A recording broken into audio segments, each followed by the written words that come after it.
Hey guys.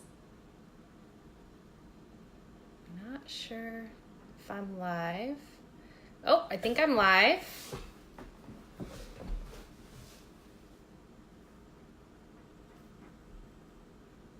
Not sure if anybody's here yet. So I'm just gonna hang out for a minute. Oh, somebody's here. Hello.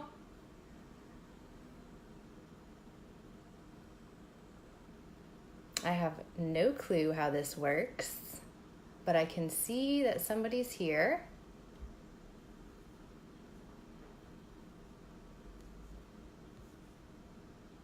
So I'll give it a few minutes. I think I'm a little bit early.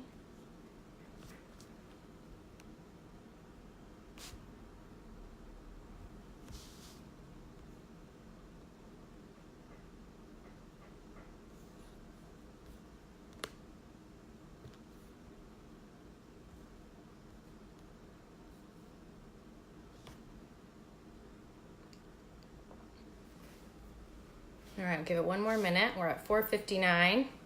I know we got a few people watching. Hello.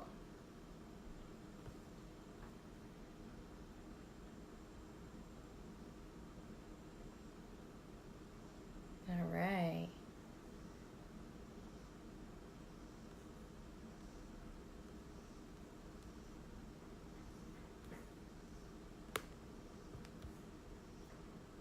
All right, we've got a bunch of people here. So I'll go ahead, I'll start introducing myself, and we'll give it a few more minutes before I actually start. Hey, Brittany. Hello. All right. So my name is Meg Freiberg, and I'm a coach here at Working Against Gravity. I myself have been a WAG member for, almost 2 years now. I've been checking in with Coach Mel for, a long time now. I'm originally from, hey Tanya, I'm originally from upstate New York. I currently live in the DC area with my family. We just recently moved here. I have, hey Allie. Sorry, I keep getting distracted by all my peeps. So I have two toddlers, two little girls. I made sure that they left the building because they would for sure sabotage my Facebook Live session with you all. So apologies if you can hear them playing and screaming outside. So I am really excited to be talking to you guys tonight about a topic that I thought literally all of us could relate to, and that is stress. So it's something that we're all faced with in one form or another, and at one time or another in our lives. It obviously presents itself in very different ways to each individual, and we all cope with stress in drastically different ways as well. But my intent for this Facebook Live session, because it is such a broad topic and because there is so much information out there, is just to simply define what stress actually is in terms of what's going on physiologically and hormonally, to describe how our body actually responds to different types of stress, and then most importantly, what we can actually do to start reducing stress, to manage it, and to sometimes even get rid of stress completely. So my goal is to have everyone who's maybe your stress marker was in the red this week, maybe you're a full-blown 10 rating. My goal is for it to slowly start to trend down so that we can really learn some of these useful tips and tricks. And maybe you trend down into the yellow or even into the green starting next week. So that's the goal. I'm going to be reading off my notes quite a bit to avoid getting too sidetracked and rambling at you all night. So what is stress? Stress is strain. Stress is pressure. It's worry. It's anxiety. It's tension, right? So, and just as a side note, before we even dive in, it's important to remember that not all stress is bad. When we're anticipating a big life event, maybe a baby, a transition, a wedding, maybe you have a presentation to give at work that could get you promoted.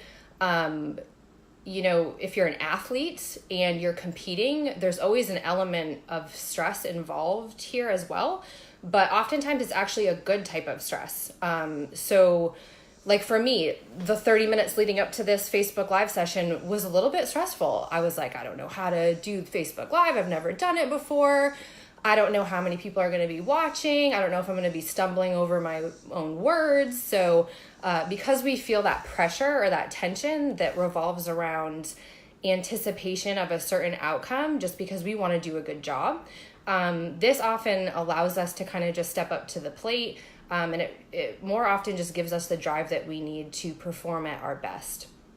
But for the purposes of keeping it simple, for this session, we're just going to stick to the types of stress that are having a more negative impact on your body and on your life. So what types of stress are we talking about? And as I kind of list through these, you can think about what types of stress you are can personally relate to in your life right now on a daily basis. So physical stress, intense exertion, maybe we are overtraining, sleep deprivation.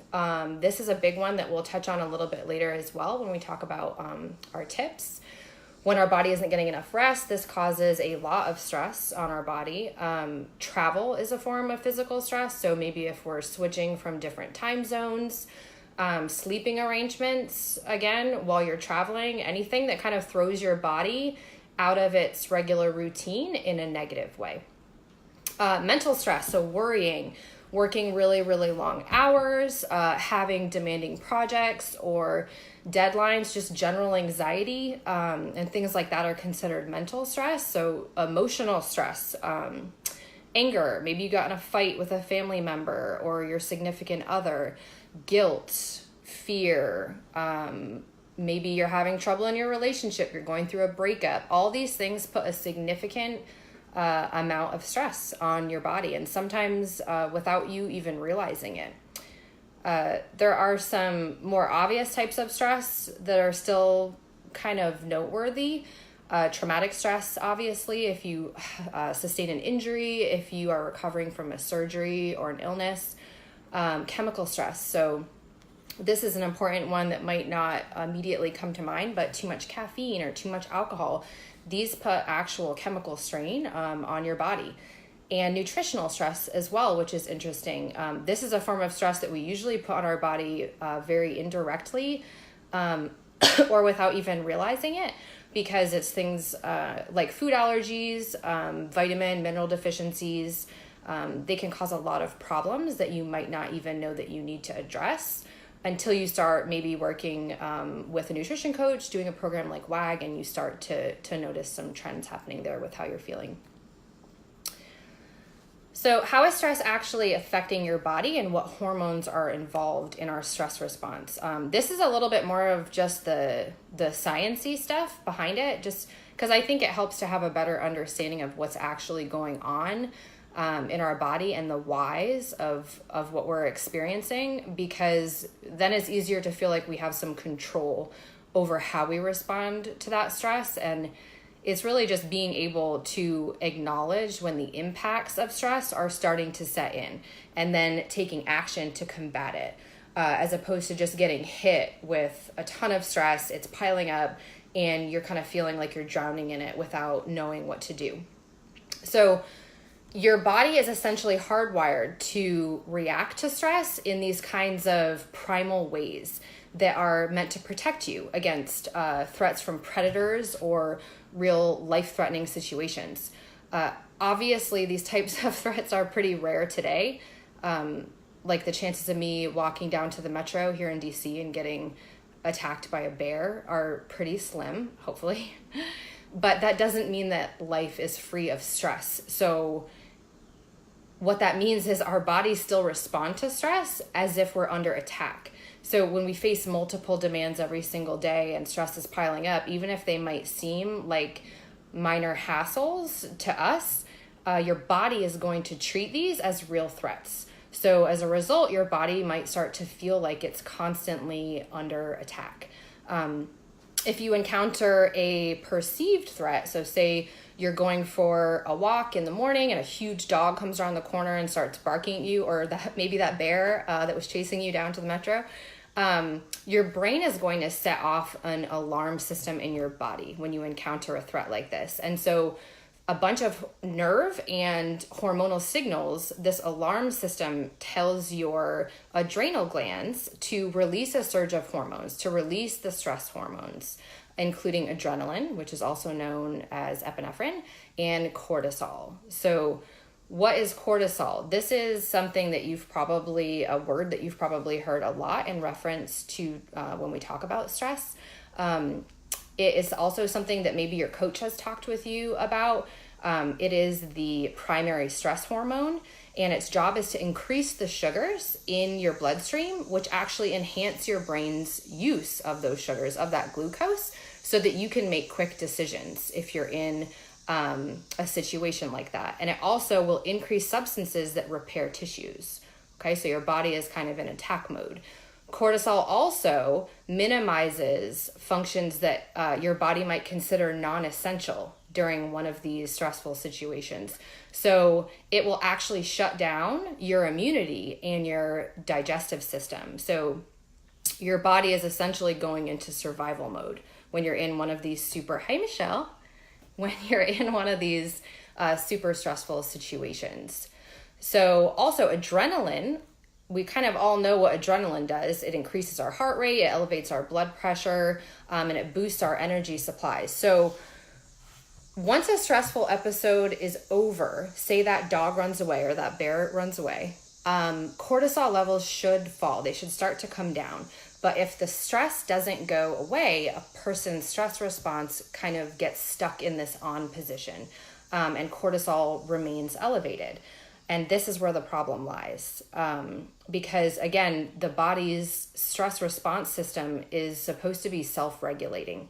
But when stressors are always present, if we're always stressed out and we're not doing anything to relieve that stress, your body feels like it's constantly under attack. And that fight or flight reaction, it's going to stay turned on, which can lead to all kinds of bad things happening. So anxiety, depression, sleep issues, weight gain. You're going to start to see this scale shift up a little bit. Hey, Jen. Sorry, I know that's probably annoying, but I'm getting excited with everyone saying hi. Problems concentrating.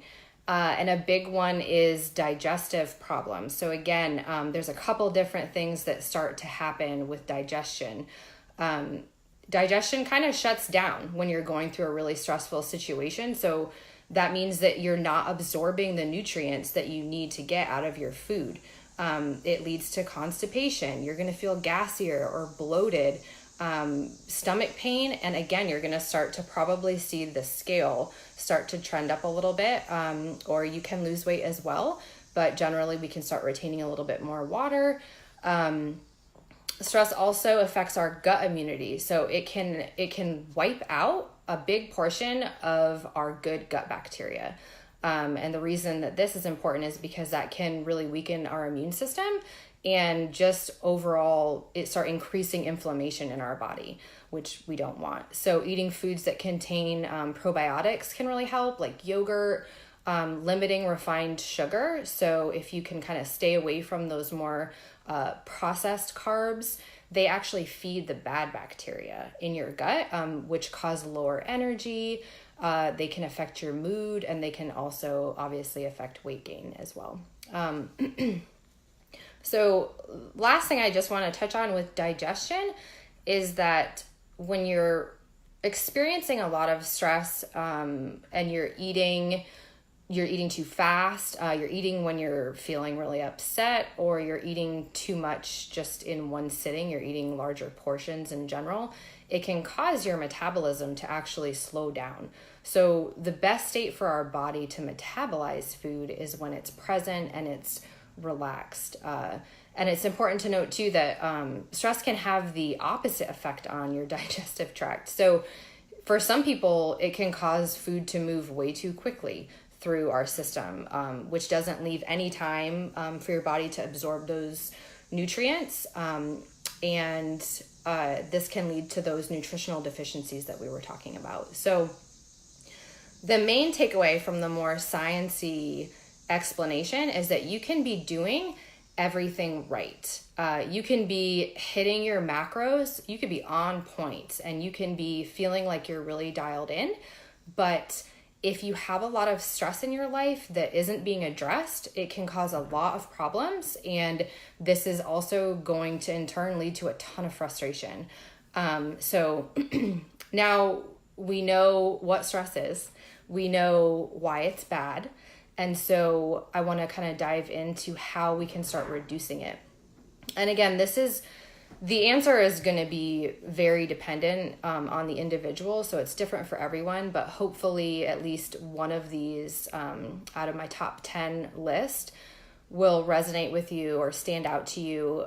Maybe there's something that you haven't tried and there's something that sounds good to you that you can start implementing into your daily or into your weekly routine.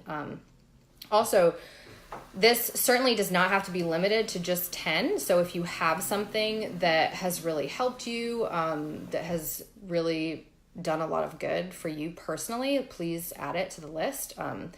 Stress relief is a work in progress for all of us always. So the more the merrier on our list. So number 1, getting enough sleep. So obviously, poor sleep habits interfere with your body's ability to rest, heal, and recharge. If you have trouble sleeping, the biggest thing is it's just really important to start searching for the cause and to get some help addressing it. So oftentimes we just kind of wait for our sleep patterns to get better, but if we're not actually taking active steps towards it, sometimes it really doesn't improve much. So ask your coach for tips. There is an awesome article on the blog called Maximizing Our Sleep Gains, which lists out a ton of great things that you can try. And just to actually give you a few of those things, creating a bedtime routine is really important. For example, shutting down all electronics an hour or even just 30 minutes before bedtime can really help. That one has been huge for me as a mom after I put my girls down at night. Sometimes I just want to binge out on 2 hours of Instagram or something, but that definitely is not going to help me fall asleep or sleep more soundly. So kind of just creating those boundaries for yourself in terms of not looking at a screen right before you go to bed can be really, really helpful. Cutting down on caffeine after 12 or 1 p.m. This obviously depends on your sensitivity to caffeine, but the idea is just to reduce your intake overall so that you can fall asleep more easily when you do get in bed and you're ready to go to sleep. Limiting alcohol, exercising earlier in the day. If it's disrupting your sleep, you might find that going to bed a little bit earlier so that you can get up an hour early and maybe you catch that early class at your gym. Or you're able to go out for a run before you get ready for work. Sometimes this can really help improve your sleep cycles. Getting 15 minutes of sunlight every day, so vitamin D. This is really important for your circadian rhythm, which is like your body's internal clock. Making sure that your room is dark and quiet and cool. This is a really big one that has helped me a lot as well. I actually have blackout curtains now in my room, and this was a game changer. So definitely try that out if you haven't. Number 2, exercise. So regular exercise is one of the best ways to clear away tension and build energy. I know a lot of you already exercise, but maybe there's some people out there who don't. It can help you feel more in control of your circumstances. And when you're more relaxed, you can make clearer decisions. And on the flip side, learning to recognize signs of overtraining is really important as well. So I actually received a great question when I originally posted this about how do you know you're being affected by stress from training, under recovering physical stress. So there are a lot of things that might start happening here.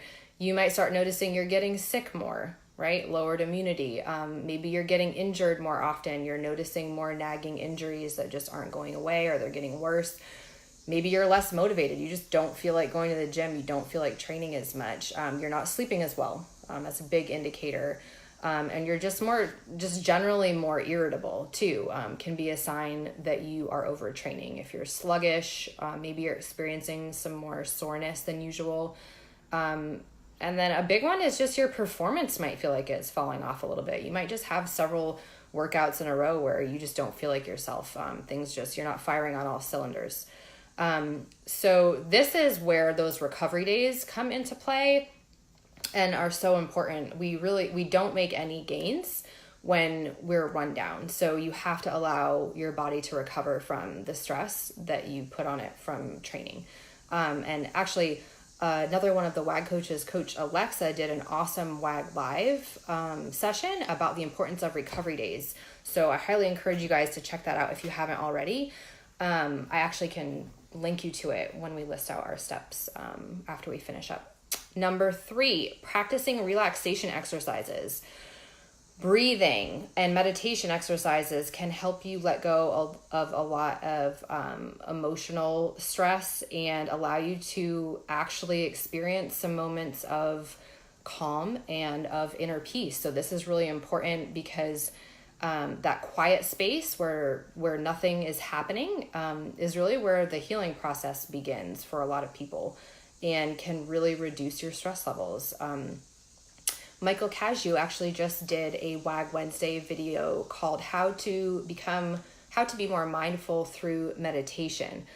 He talks about how to use meditation in your daily life.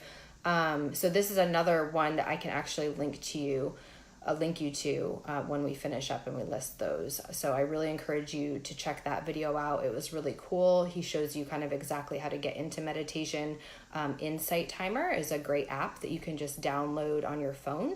And those guided meditations can be great. They kind of take the guesswork out of the equation when you just have to sit down and relax and listen to someone guide you through those breathing exercises or through those meditations. And if you're in a time crunch, some of them are literally like 60 seconds long. So we all have time to just take a minute out of the day and to do something that might help lower our heart rate and just kind of let us decompress a little bit. Number 4, social support. So developing deep relationships. Stress has the ability to cause a lot of feelings of isolation and imbalance, right? When you're really stressed out, you feel like you are alone on an island. Everything is horrible. Nothing is going to make it better. So it's important to have really authentic friends, even just one really good friend who you can confide in and find support through. The people, the people who love you and accept you, they are not going to judge you. They want to listen to you. They want to hear what's going on in your life. And it's important, if nothing else, to just have the ability to vent. So chances are, because this person knows you so well, they're also going to not only provide you a listening ear, but they're going to give you, offer you a different perspective and kind of really help you work through whatever is going on. And on the flip side, it can also be equally fulfilling to just be a good friend to someone else. So we all have that friend that maybe we haven't talked to in 6 months and we've been meaning to keep in touch with. Give them a call. So just providing a listening ear to someone else and hearing about what's going on in their life can be really therapeutic and can kind of help you put your own stress in perspective. Number 5, focusing on foods containing certain vitamins. So 5 and 6 are kind of a combo. They're going to go hand in hand. What we're talking about in terms of vitamins specifically are vitamins B, C, and magnesium. So vitamin B can actually help you bump your energy levels back up after you go through something super stressful. So foods that contain vitamin B are bananas, leafy green vegetables, avocados, nuts, fish, dairy products, all contain essential B vitamins. Vitamin C. So the adrenal gland actually contains the largest store of vitamin C. And so that's important because the adrenal gland is making our stress hormones. So we always want to make sure that we're getting enough citrusy fruit like oranges, tomatoes, peppers, kiwi, leafy green vegetables. You're going to notice the trend here with leafy green vegetables. They contain a ton of nutrients and vitamins. And then magnesium actually helps relax muscles and reduce anxiety naturally. So eating, again, leafy green vegetables, whole grains, especially oats, have a lot of magnesium. And you can actually, even taking an Epsom salt bath can really help because Epsom salts contain magnesium and they actually can be absorbed through your skin. So number 6, eating nutrient dense food. So again, this kind of goes hand in hand with paying attention to the vitamins that you're getting. When we eat less nutritious foods, if we're eating a ton of junk food, which we tend to do when we're stressed out, this can put a lot of stress on our system. So again, it reduces our immunity. It really messes with our digestion. But if we're eating really nourishing foods that have a ton of vitamins and minerals, this supports our immune system, our healing system, which is just going to help your body cope with stress a lot easier. Number 7, eating a big breakfast and eating slowly. So eating balanced meals and spreading our intake out really helps to regulate our metabolism and our digestion. So the hunger hormone is called ghrelin. It increases appetite. That's its job. And it tends to be lower during the day. So if you eat more in the morning, you're going to tend to remain satisfied throughout the entirety of the day. So a bigger breakfast is really going to help out also, because it's going to start to curb those stress related urges to snack throughout the day or at night after dinner.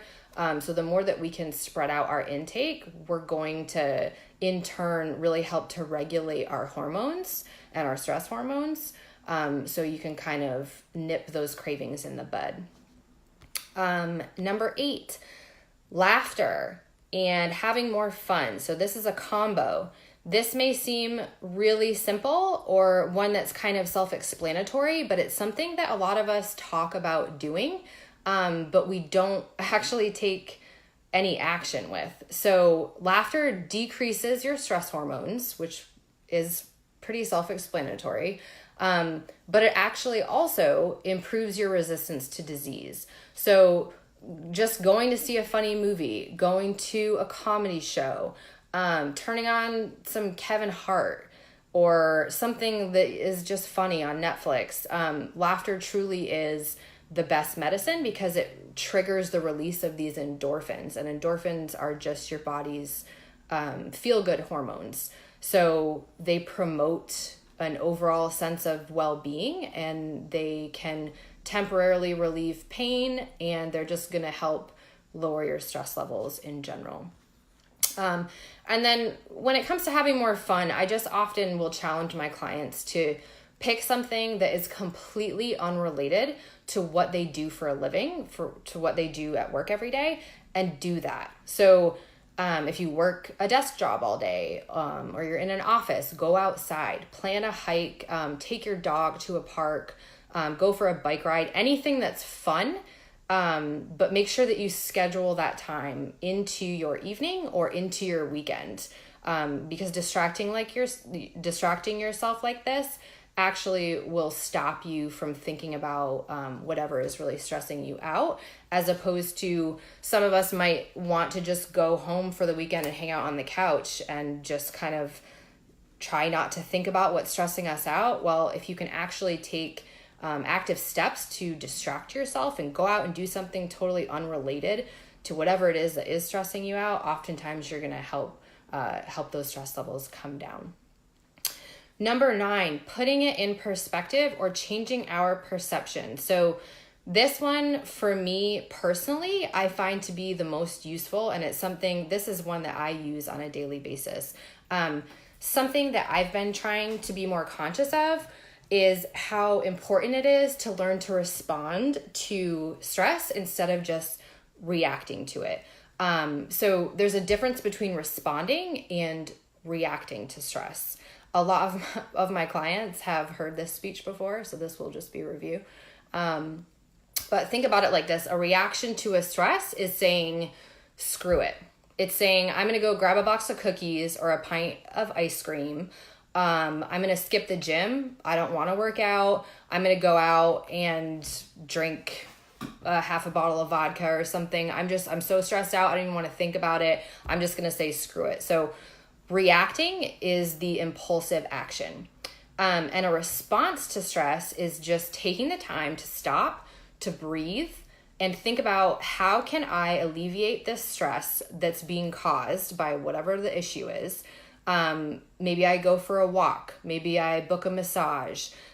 So responding to stress is game planning. It's taking active steps and knowing that this is a temporary situation, and that it's going to be okay. You're going to get through it.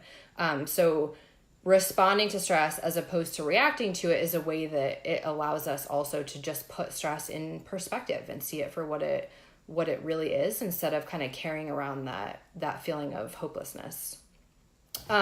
Also, hanging on to frustration, holding grudges, and playing the blame game if we're having a conflict with someone, these can all be really unhealthy, and it can cause a ton of stress on your body.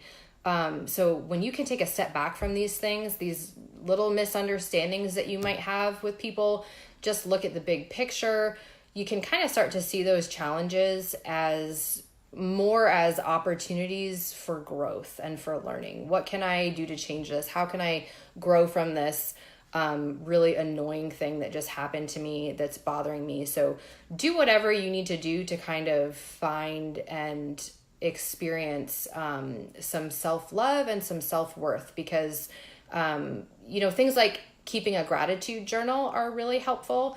Listing out all of the positive things in your life that you're thankful for, because I remind myself that there is always someone out there who would love to have your problems, right? Sometimes you just have to remind yourself that it's a privilege to worry or stress about some of the things that bother you. Like for me personally, my training or a fussy toddler, sometimes I just have to tell myself these are not real problems. And the reality is, it doesn't mean that they're not real, that they're not valid. It doesn't mean that your stress is not as important as someone else's, but just putting that stress in perspective can allow you to see it through a much larger lens. And often just realize that it's not so bad after all, and that, again, most importantly, you're going to be okay. So remind yourself of what really matters in your life, and this can help you put things in perspective and just reduce your stress overall. And then lastly, number 10 is getting help. So if you're experiencing an unbearable amount of stress over a really long period of time, this is going to be classified more as like actual chronic stress. So if you are at all genuinely worried about how stress is affecting you physically or emotionally, then it's probably time to seek out some extra help. So there's absolutely no shame in going to see your doctor or someone who might recommend a counselor or some alternative stress relief techniques like massage or maybe acupuncture. So again, there's no shame in seeing a professional and really working through those feelings and creating, most importantly, creating a plan and a path to move forward so that you can feel better and start to live your best life. And then lastly, I got a great question that I don't want to forget about in the comments about long-term stress. So how do you deal with stress that isn't going to be resolved anytime soon and can potentially be a big part of your life for a long time? So this is different than chronic stress. This is more just looking at it on a long-term scale. For example, moving across the country, a job change, caring for a sick family member. So great question. My biggest recommendation here is self-care. So the best way to deal with long-term stress is to develop long-term strategies. So it's really how we approach it that can either cause us problems or allow us to grow and get through it a little bit easier. So I think that the more control that we can find within a situation or over our reactions to that situation, the more likely we are to grow from it. And look for what you have control over when you're going through some long-term stress. And the more that we can act on that control, I think that the choices that we have in the situation tend to expand, and then the less debilitating that stress will feel like in our lives. So if you are, for example, taking care of a family member, a sick family member, spend an hour alone each day just to allow your brain to unwind. Schedule a massage weeks in advance. Great tip that I got from my own coach is every time that you book a massage appointment, don't leave that appointment without rebooking another appointment.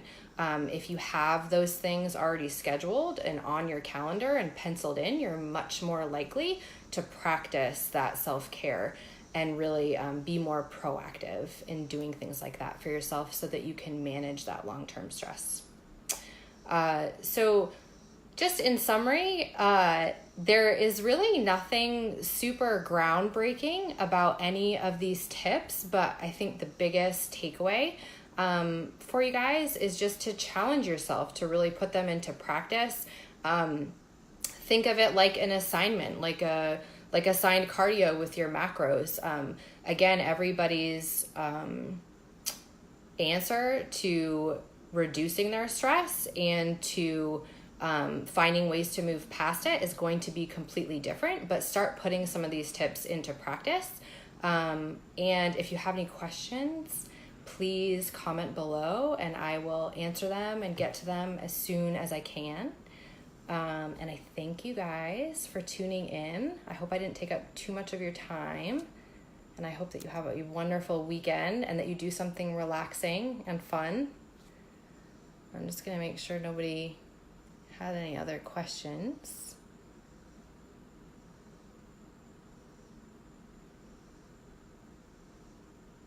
All right. Thank you guys. Bye.